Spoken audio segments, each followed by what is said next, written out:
కాంగ్రెస్ గవర్నమెంట్లో మీరెవరు భయపడే అవసరం లేదు నేను చెప్తా ఉన్నా పోలీస్ సోదరులారా మీకు మనవి చేస్తా ఉన్నా మీరు అనవసరంగా గ్రామాలలో చిచ్చులు పెట్టి సోషల్ మీడియా పోస్టులు పెట్టిన వాళ్ళని కూడా బెదిరిస్తా ఉన్నారు ఇది మంచిది కాదు మీరు చూడండి ప్రజల స్పందన చూడండి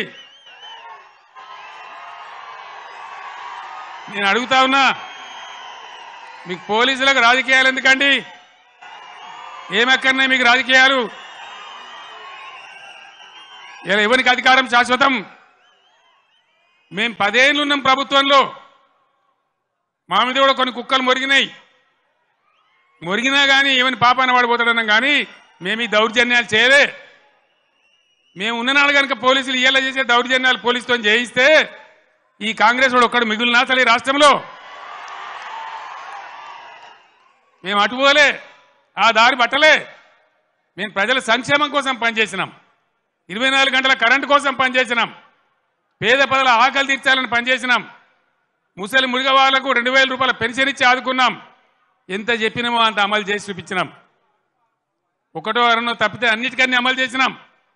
1,70,000 మంది విద్యార్థులకు ఉద్యోగాలు కల్పించినాం అన్నీ కూడా చేసినాం సరే జరిగింది ఏదో జరిగింది భవిష్యత్తులో ఇప్పుడు జరగాల్సింది నేను మీ అందరినీ కోరేది ఈ కరీంనగర్లో నిలువెత్తున తెలంగాణ సోయి నింపుకున్నవాడు